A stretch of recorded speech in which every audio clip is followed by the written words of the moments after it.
બીજની ગુણવત્તા વધારવા માટે ફૂડમાં તમે શું લઈ શકો છો? તો સૌપ્રથમ સનફ્લાવર સીડ. સનફ્લાવર સીડ્સને તમે રોસ્ટ કરીને પણ લઈ શકો છો, પણ ઉપરથી એમાં સોલ્ટ ના નાખવું જોઈએ. સલાડમાં પણ તમે લઈ શકો છો, દહીંમાં પણ તમે લઈ શકો છો. સનફ્લાવર સીડ્સની અંદર વિટામિન ડી હોય છે, એન્ટીઓક્સિડન્ટ્સ હોય છે, જે તમારી બીજની ક્ષમતા અને ગુણવત્તા વધારવામાં મદદ કરશે. નંબર 2, ટમાટર. ટમાટરની અંદર લાઇકોપિન હોય છે. બીટરૂટ પણ તમે લઈ શકો છો, દાડમ પણ તમે લઈ શકો છો, સ્ટ્રોબેરી પણ લઈ શકો છો, કેરેટ પણ લઈ શકો છો. આ બધા જ જેટલા લાલ રંગના દેખાતા ફળ છે, જેટલા વેજીસ છે, એની અંદર એન્ટીઓક્સિડન્ટ્સ હોય છે, લાઇકોપિન હોય છે, જે પણ તમારી બીજની ગુણવત્તા વધારવામાં મદદ કરે છે. Number 3, banana. બનાનાની અંદર કેલ્શિયમ, મેગ્નેઝિયમ અને ઝીંક હોય છે, જે પણ તમારી બીજની ક્ષમતા અને ગુણવત્તા વધારવામાં મદદ કરે છે. એગ્સ તમે લઈ શકો છો. એગ્સની અંદર પ્રોટીન હોય છે, જે પણ તમારા બીજની ક્ષમતા અને ગુણવત્તા વધારવામાં મદદ કરશે.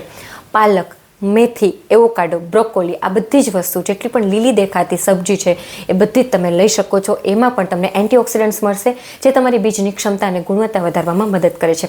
નટ્સ, કાજુ, બદામ, કિસમિસ, અખરોટ, હેઝલનટ, આ બધું જ તમે રોસ્ટ કરીને કે પલાળીને લઈ શકો છો.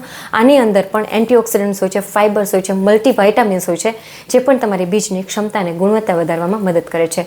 બેરીઝ, તમે બધી જ જાતના બેરીઝ લઈ શકો છો. ઇન્ડિયામાં આજકાલ ઇઝીલી બેરીઝ મળે છે. બેરીઝની અંદર પણ ભરપૂર માત્રામાં વાઇટામિન્સ હોય છે, એન્ટીઓક્સિડન્ટ્સ હોય છે, જે તમારી બીજ અને બીજની ગુણવત્તા વધારવામાં હેલ્પ કરશે. ડેરી પ્રોડક્ટ, દૂધ, દહીં, છાશ તમે લઈ શકો છો, પનીર અને ચીઝ લઈ શકો છો. મેક શ્યોર કે ઘરે બનાવેલું હોય. કઈ વસ્તુ અવોઇડ કરવાની છે? જે વસ્તુ ડીપ ફ્રીઝ કરેલી હોય, ફ્રોઝન હોય, એ વસ્તુ અવોઇડ કરવાની છે. બહારના ઠંડા પીણા અવોઇડ કરવાના છે. બહારનું ફાસ્ટ ફૂડ અવોઇડ કરવાનું છે. આ બધી જ વસ્તુ તમે ડાયટમાં ઇન્ક્લુડ કરીશો.